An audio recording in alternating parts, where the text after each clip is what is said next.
Bonjour à tous, c'est Jean pour le jus français. Donc c'est Jean et Myriam. Salut Myriam. Salut, Ça va? très bien, merci. T'as trouvé du travail? Non, pas encore. Ok. Non. Donc la dernière fois, on avait fait un épisode sur trouver du travail en France, comment ça se passait en fait, avec France Travail, voilà, l'agence pour du travail, le CV, la lettre de motivation. Et puis aujourd'hui, on continue sur l'entretien. On a une entreprise qui Hmm. nous a rappelé, donc il y a l'entretien, le processus de recrutement éventuel, si la personne est prise. Alors, moi, ce que j'ai à dire d'abord, c'est que souvent, quand on envoie une candidature à une entreprise, ils se cassent pas la tête. Ils nous disent simplement, on a bien reçu votre candidature. Si on vous rappelle pas dans 2 semaines, c'est que on vous prend pas. Hmm. Donc, eux, ils se cassent pas trop la tête. Donc c'est à nous de relancer si jamais on est vraiment motivé. Voilà. Et donc sur le processus de recrutement, il peut y avoir plusieurs entretiens, mais bon, il y en a déjà un. Alors toi, comme ça fait, c'est plus récemment que toi t'étais dans le monde du travail là. Comment ça se passe aujourd'hui, ces processus de recrutement? Alors, chaque entreprise a son processus qui lui est propre. C'est vrai que la plupart du temps, une fois qu'on a envoyé son CV et sa lettre de motivation, on a une étape supplémentaire qui existe ou qui n'existe pas du tout. On a notamment les tests. Donc ça permet un peu d'éliminer les personnes qui ne seront pas compétentes pour le poste. Donc les tests peuvent être faits sur Internet ou des QCM ou même à l'oral avec des vidéos. Donc c'est sur des sites Internet. Donc une fois que les tests sont passés, on a les entretiens d'embauche. Donc ça peut être un entretien téléphonique d'abord pour faire une première un premier jet, comme on dit, avec souvent les personnes responsables des ressources humaines ou responsables de recrutement. Une fois qu'on arrive à passer brillamment cet entretien, on passe à l'entretien avec les futures personnes avec qui l'on va travailler. Dans le Donc service. exactement, soit son N+1 ou N+2, ça dépend. Donc son manager au sein de l'entreprise. La Et personne, si ça, quand tu oui. dis N+1, c'est la personne qui est dans la hiérarchie, la personne juste au-dessus, en fait, c'est ça, hein? Exactement. D'accord. C'est son responsable direct. Et ensuite, potentiellement, quelquefois, les directeurs ou les personnes N+2, donc, pour qu'ils valident, entre guillemets, le choix du manager. Donc, souvent, la règle, c'est vrai que c'est 2 à 3 entretiens d'embauche au total Oui.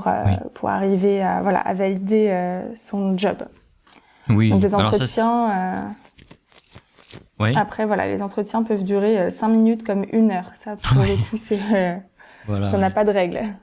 Et c'est vrai que bon là, c'est dans un secteur peut-être particulier, mais c'est vrai plus on va travailler dans des entreprises renommées ou dans Mm. des postes à responsabilité, plus le processus va être long. Bon, ça, je pense que c'est assez logique. Oui. Mais voilà, c'est vrai que ça met pas mal de pression sur les candidats. Et Mm. je sais qu'il y a aussi oui, effectivement, dans les tests, des tests en fait de situation, de mise en situation pour les commerciaux, par exemple. Il y a des mises en situation avec des simulations de négociations et tous les candidats sont là. Enfin, il peut y avoir ce genre euh, Mm. de tests, de simulation, et donc ça peut être Ouais. assez stressant, hein. Donc, Exactement, les entretiens collectifs. voilà, ouais, c'est ça, ouais, ouais. Entretien Mm. collectif. Euh, Moi, à l'époque, j'avais passé aussi un entretien, comment dire, psychologique en fait, avec une Ah oui. psychologue, parce qu'en fait, le travail j'étais recruté pour un emploi où il fallait manipuler de l'argent, enfin c'est de la comptabilité, etc. Et donc, il y avait un entretien aussi avec une personne, un psychologue, pour voir si la personne quand même était stable, parce que Mm. c'est vrai quand on manipule de l'argent, voilà, ça peut être important, c'est un facteur important. Voilà. Mm. Est-ce que toi, t'as des souvenirs un petit peu cocasses d'entretien? Alors, c'est vrai que j'ai vu des entretiens un petit peu à l'étranger, avec des Anglais, des Italiens, des Espagnols et en France. Et je peux rassurer toutes les personnes qui cherchent du travail en France, les entretiens sont très bateaux. Ça va toujours être les mêmes questions, ça va toujours être la même chose.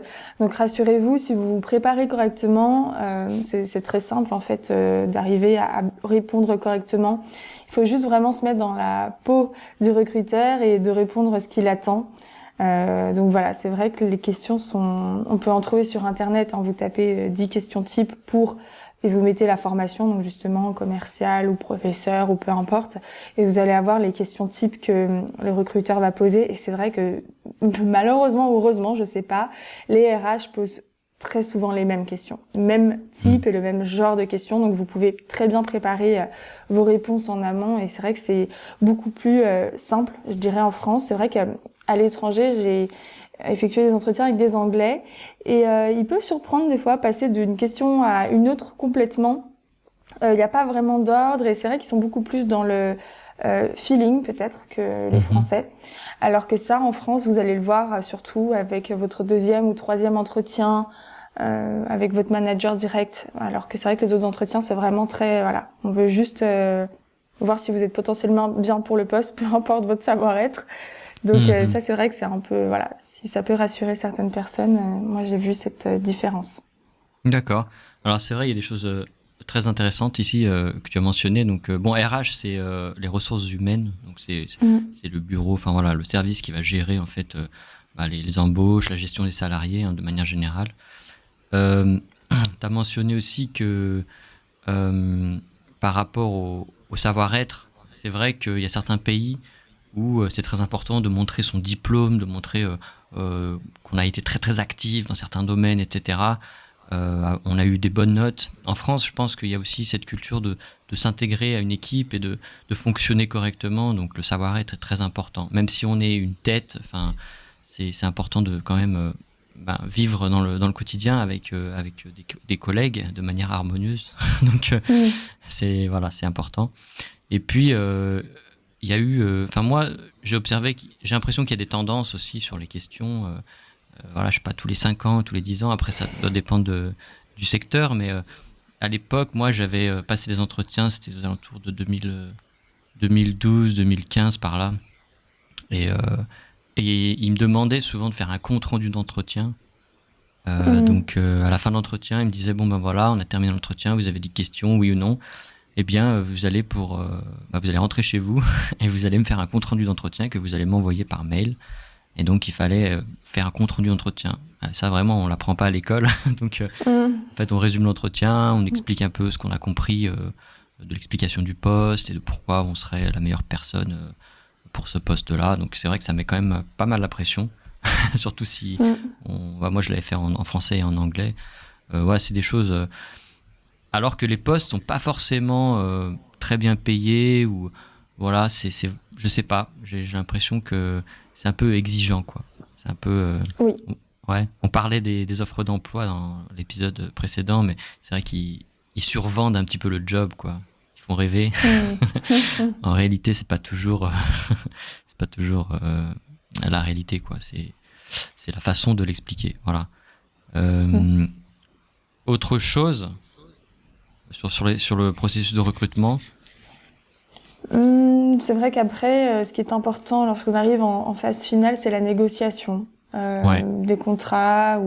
C'est vrai qu'en France, on a la chance quand même d'avoir une grande sécurité de l'emploi avec beaucoup d'avantages liés au travail. Donc, on a l'entreprise qui va payer une partie de la mutuelle santé, qui va payer une partie des transports pour venir au travail, qui va nous payer les congés, nous payer une partie de notre formation.